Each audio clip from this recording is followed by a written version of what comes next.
everyone, this is Melissa with Haven Craft, and this is part of our ongoing series of classes on Tarot in Depth. Today we are focusing on the Four of Cups, and we're going to go into it in its interpretation in different systems, Rider-Waite, Thoth, Atala, etc. Its combination with other cards, its use in spirit communications, etc., etc. This is what it looks like in my deck, based on the traditional Rider-Waite imagery, just kind of updated with an artist's artwork. I use the Gilded Tarot I'm using the Gilded Tarot Royale by Ciro Marchetti, which you can get from the artist's website.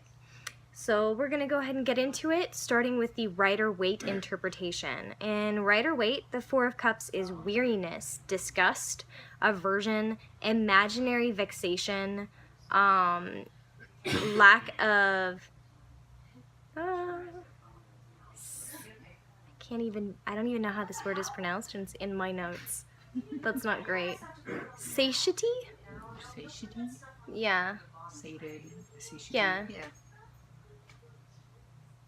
Yeah. Basically that even though something is being offered to someone, it is not satisfying to them.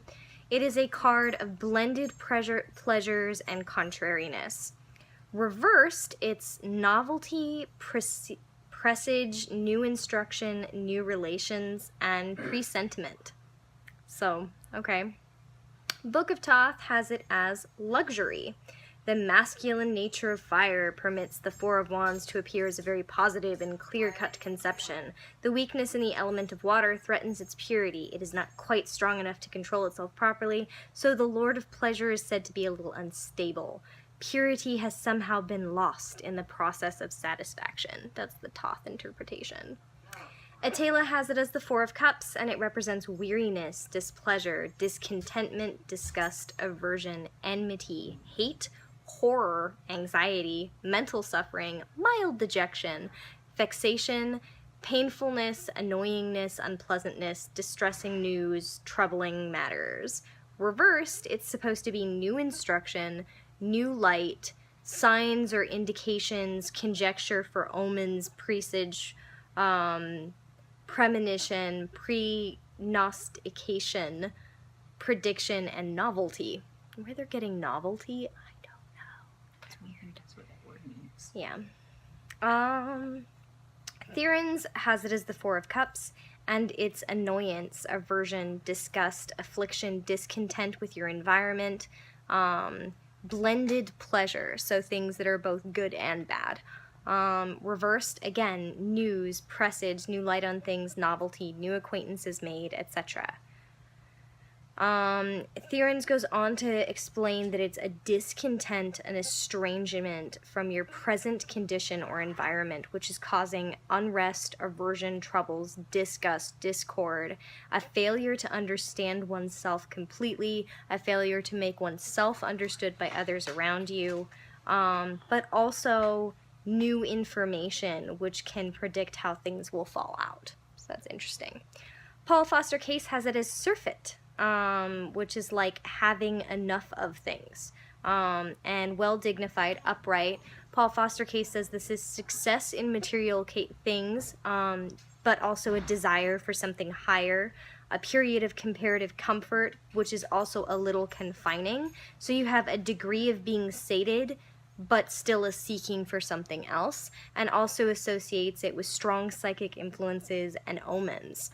Ill-dignified, again, it's material gain, but through injustice. So you got what you wanted, but now you're having to deal with the fact that you did it in a way that was the wrong way to handle it. So, alrighty. Again, that's not how my teacher taught me to interpret this card. I don't know. My teachers apparently just taught the deck very differently, because I went and did the research into this card and was like, this is not what I was taught this card meant.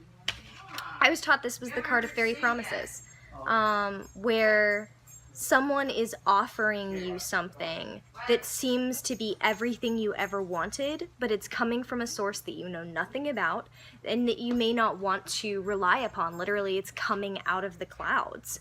And that in your haste to focus on this thing that you're being offered that you want so much, there are things that you should be focusing on that you may end up losing. So that's what I was taught this represented. Now, again, remember the path from the ace to the 10 when it comes to any of the minor arcana. The ace is the realization of the self. So with the cups, that would be that moment when you sort of go, I am a being who experiences want, who experiences emotional depth, I understand that I want things, that I desire things, that my heart hungers for something, and starting to understand what that might be, the shape of desire in your own life. The 2 is a realization that there's a world outside of you as well, and that other people have some say over what you get and how you emotionally connect with others. The 3 ends up being starting to move into the outer world, starting to encounter both help and hindrance. The 3 of Cups is all about making good, friendly connections with others. Now the 4 has introduced another level of complication to that. Not only is there an outer world and a connection through it, but now that you've started moving in it, the nature of the card itself brings in further complications. So the nature of the Cups is of emotional desire. I want this thing. My heart yearns for this thing. This thing brings me emotional fulfillment. As soon as the outer world starts being aware what you want, what makes you emotionally sated, what makes you content, what do they start doing?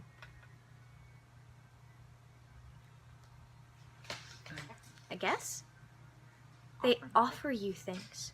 They offer you things, or they take things away. They tell you you can have something you want, but only if you give them something that they want. They bargain, they manipulate. This is the card of that complication. You may reach a certain level of happiness and satedness if you take this offer, but keep in mind you're introducing an external variable which may cost you something later on down the line. Okay. That makes sense. Upside down, in particular, this is not going to go well. With the upright one, there's a question. There's a question of, should I? I'm a little discontented with what I have right now. I have some emotional fulfillment, but I'm thinking of taking this offer to pursue more, and I don't know. I'm a little sated, but I might be more sated if I pursue it. If it's upside down, you were dissatisfied with something that should have brought you satisfaction. And the fact that it's not, and the fact that you took this offer from who knows where, will lead you somewhere unhappy, where you will lose that emotional satisfaction that you already had. So, I'll give you guys an example from when I first started reading tarot before we start getting into past, present, future, and card combinations and things. When I first started reading tarot, I was about 14 years old. And I was not a very popular high schooler, or I guess that would have been junior high. I was not a very popular student in any of my... No, I wasn't. I picked too many fights, and I was a little weird, and, you know, I was the first kid in my class to be reading the tarot and things like that. But that's alright.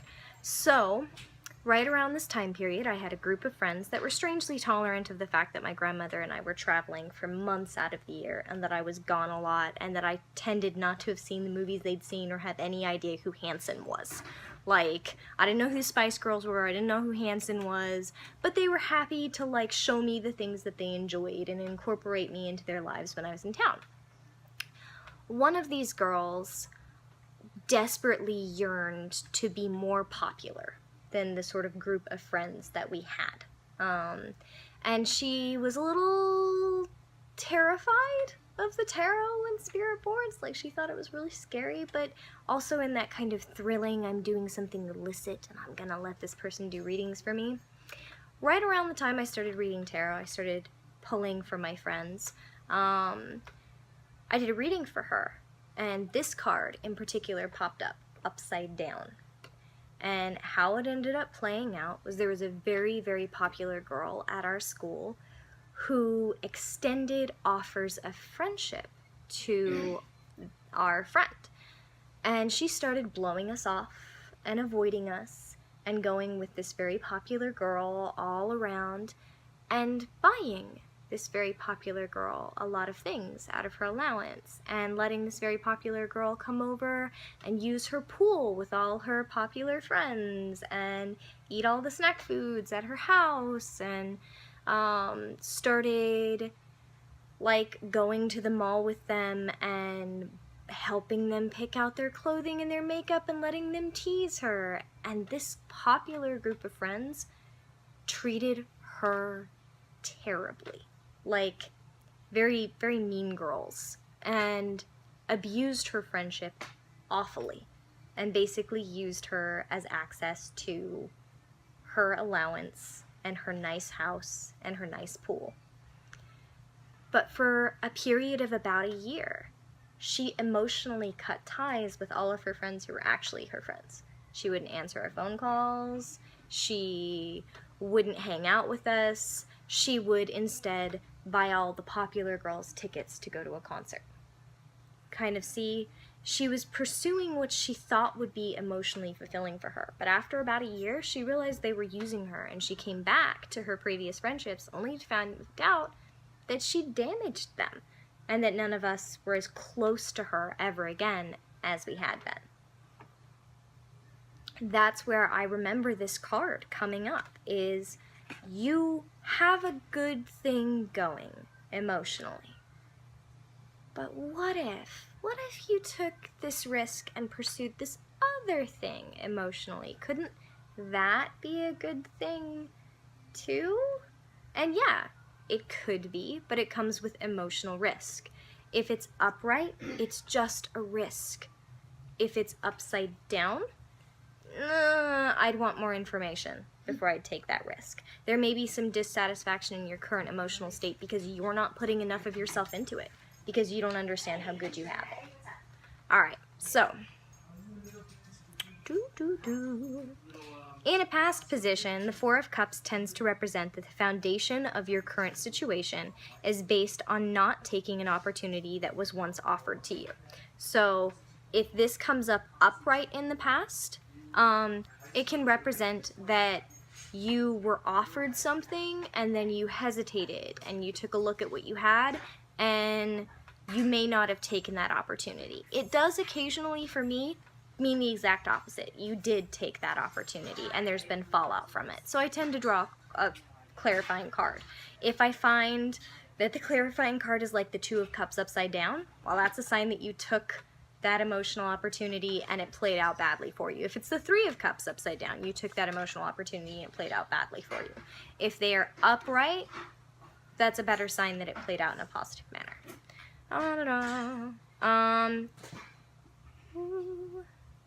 In the present position, well, we kind of really went over that already. The future position tends to, for this, represent that you're coming up on exactly what I described. That there will be a moment where you have to look at what you have gained emotionally and decide if you trust the emotional offer that's being made to you, and decide whether or not you want to pick it up or not. Moving along, because I'm trying to get this class done in the next 20 minutes because we started late. Common card combinations. The Four of Cups often comes along with the Temperance card. One of the reasons why you pull this with the Temperance card so often is because it's a chance to take a look at what you have already and go, am I content? Am I sated? Am I at balance here? Am I where I should be? If you're pulling this upside down with the Temperance card upside down, that's a really good sign to take a minute and get yourself into some emotional balance. And go like, I know that I'm pissed at my friends, or I know that I'm pissed at my family, but do I really want to just sever all my ties right this minute? Or do I want to take a minute and calm down? Or I know that this really exciting person just blew into my life and is asking me to take these big emotional risks with them, but do I really know this person? Should I take some time to think about it, to consider it before I blow my entire emotional stability to go off with this person I barely know? That's a good moment to reassess and be patient. Temperance doesn't always mean patience, but pulled with the upside down Four of Cups, that's a good sign. It's a good sign to be patient and take some time to get yourself in order. When the Four of Cups is drawn upright with an ace, then that might be a sign that, all right, this is an opportunity you might want to take, because although you can be emotionally satisfied with what you have already, an ace often represents an opportunity to be emotionally satisfied in another area. So say you pull the Four of Cups upright and you have a lot of good friends, but you pull the Ace of Wands and the Ace of Cups. You have a chance there to form a singular, more passionate relationship with someone else, and that might be worth making a new emotional connection and taking a risk. If all these cards are upside down, other way. Can you pause for a moment? Yeah. Okay. Sorry about that. Got cut off by a student having to say goodbye, so we're going to continue. If the Four of Cups in particular is drawn upside down with the Devil card, then your desire to have another emotional connection is stopping you entirely from actually getting to have that emotional connection. One of the things that I've seen sometimes in readings is that someone is so fixated on what they think of as like a relationship or emotional connection that they want, that they fail to value the ones that they already have. One thing I've noticed in particular, cisgendered men in our culture are not taught to value friendships. Specifically, they are not taught to value friendships with other cisgendered men or with women. They are taught that all of their emotional fulfillment should come from a romantic partner, which is supposed to be a cisgendered woman who is supposed to be all their emotional support and help them emotionally connect to the world. And they're supposed to have sort of this distant bro friendship with other cisgendered men. And if they're not getting that emotional fulfillment specifically from someone who is also an object of sexual relationship to them, then they feel like they have no value in their relationships at all. If they are getting a great deal of emotional friendship with someone who is a cisgendered woman, but they're not getting sex, then there's no value to that relationship. And if they're getting a lot of friendship from their male friends, but they don't have a girlfriend also doing emotional labor, well, then that's too potentially homosexual and they can't do that. And I see this, and this card pops up for it in particular, the Devil and the Four of Cups upside down, which is you have great friendships and great emotional connections with people, but you are incapable of valuing them. And because you're incapable of valuing them, you're gonna lose them. You're so fixated on seeking this other relationship that you think you have to have that you're missing out on what you do have. So yeah, I think of the Devil card and the Four of Cups upside down as the combination for nice guys. You know, the people who think that they can insert coins and sex will fall out. Anyway, moving right along. Four of Cups upright and the Chariot card. It's generally a sign that, yes, it will be a bumpy ride pursuing this external new connection that you're seeking, even though you have enough to kind of sate you if you really want to make this leap and seek this other emotional connection. It will be a bumpy ride, but you will get there. Let's see. I think that's all the card combinations I had to go over. Let's talk about on particular topics. Now we're going to run through these upright first and then for reversed. So for work, you may not particularly love your job. You may not be super emotionally fulfilled by your job, but it's paying your bills. It's managing your life okay, like you're not starving, and no one's treating you horrifically, just not exactly what you want. That's Four of Cups upright for a work position. If it's for love, again, take a look at what you have. Do you just have a really unrealistic idea of what love is supposed to be? Because it seems like you want this offer to descend from the clouds and be this once-in-a-lifetime stunning opportunity for a soulmate, and you're overlooking really valuable emotional connections you already have. If it is for finances, it tends to represent a desire for, you know, the sudden, I'm trying to figure out how to put this. There's this idea in America that we're all just like temporarily inconvenienced billionaires. That like, if you just work hard enough, somehow you're suddenly going to make millions. That this card represents that really, really well, is that as so you sort of have your comfortable life financially, but you keep hoping for this windfall, this opportunity that's going to suddenly give you so much more. If you get this for a new financial opportunity, take the time to make sure that that's not why you're pursuing that opportunity. That you're not pursuing it just because you think that this is your once-in-a-lifetime way to make it rich without having to invest a lot of labor. Make sure that it's an actual valuable opportunity, that you're not just accepting because you're not sated with what you have. Does that make sense? Mm-hmm. Okay. Spirituality. Wishful thinking can take a toll on your spiritual life. As you sort of go like, well, I'm not spiritually where I hunger to be. I want to be the high priestess of a coven. I want to have a temple. I want to have hundreds of students. And I feel like if I just pour more and more and more of myself into my spiritual path, I will get there. And as you're craving that, you're kind of missing out on spiritual opportunities you already have. So, okay.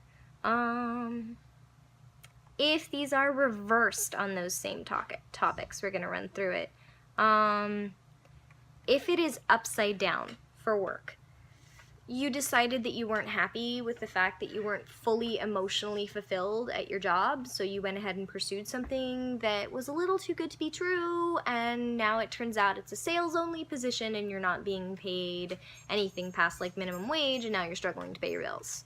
That's a really specific example, but it gives you an idea of the kind of situation that an upside down Four of Cups for work would represent. It's you weren't emotionally fulfilled, so you went after something else, and it played out badly, and now the other things that you had are dumping out.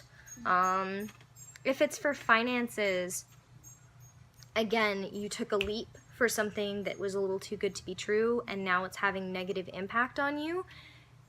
It's generally a sign, don't continue throwing good after bad.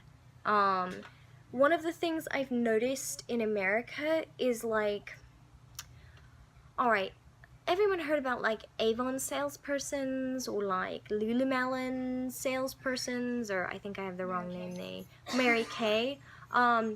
Where these companies where you have to sink in your money in order to get started, and they're like, oh no, this will be my chance to be my own boss and to be emotionally fulfilled by my work and to not have to work for someone else. And it starts to go badly, but they want it so much, they keep pouring themselves into it. If you're pulling the Four of Cups upside down for work or finances, back up. Back up, go back to where you were at least emotionally sated. Pursue the opportunity again from a smarter and more stable position. Don't overly invest yourself and then get to the point where you can't back up.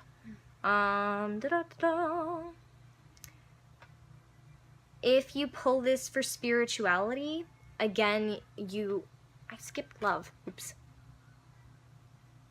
It's basically the same thing for love. You took a leap for something you emotionally wanted and it backfired on you, and you're losing those emotional connections. And again, don't pour good after bad. Same thing for spirituality. Not a lot of variance for particular topics. Okay. So let's talk about this in particular. We always take a minute and we go into sort of the queer perspective on a card. So we're going to do that again today. One of the things that is a lot harder if you are queer is finding a partner. One of the things that people who are not LGBTQIA don't even have to think about is that if you emotionally pursue someone, they may turn on you and literally attack you. One of the things that it's really hard for someone who's not LGBTQIA to understand is that there's a danger in finding a partner. There's a danger in being on dating sites and having someone find you on there and fire you or out you or in some way damage the emotional quality of your life. There's a danger, I don't know if you know this, but there's states in the United States of America where there's still the queer panic defense if you murder someone, which is if someone comes onto you and you panic and murder them, you're allowed to say, well, oh, I had a homophobic flare of fear and I butchered someone because they had the chutzpah to express interest in me, and that's a legal defense for murder. Like, yeah. That is very disheartening in this day and age. Yes, it is. One of the things that this card can represent, specifically if you're queer, is that desire to pursue a relationship and that fear that A, you'll never find one, that you should be happy just with your friends and what you have, because if you pursue something else, it could be dangerous. And that feeling that anyone who approaches you and offers to be with you must be too good to be true, because there's a lot of internalized nonsense from the outer world that, like, queer people don't deserve the same kind of emotional happiness as straight people. So keep in mind that if you're queer and you're pulling this card, there are those additional connotations to what you're looking at. Let's talk about using it for spirit communication.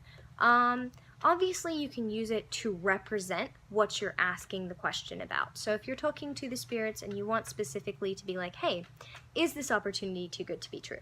Is this opportunity wishful thinking? Am I wanting it so much that I'm missing a full understanding? Should I stay where I'm sated, or should I leap and grab this even though I might lose what I have? So if you're trying to get a spirit to give you some information on it, then this is great to represent that. But it is also great to communicate with particular spirits of that kind of area. So this would be good for talking to the Fae. This would be good to talking to gods of communication, gods who would be extending offerings anyway. So if you're going to think of Thoth or Mercury, this is great for talking to any of the beings of the heart, of emotion. So to say, I long for this, so help me understand my own heart. Help me understand whether I should be trusting my own heart. It's good in spells in particular. If there is something that you want so much, it's causing you to be dissatisfied with what you have already, then this would be a great card for carrying around with you. Both as a way of reminding yourself to be happy with what you have, and as a way of drawing the opportunity closer to you. So you could combine it with ingredients such as magnet oil or lodestones, magnetic lodestones, or magnetic hematite.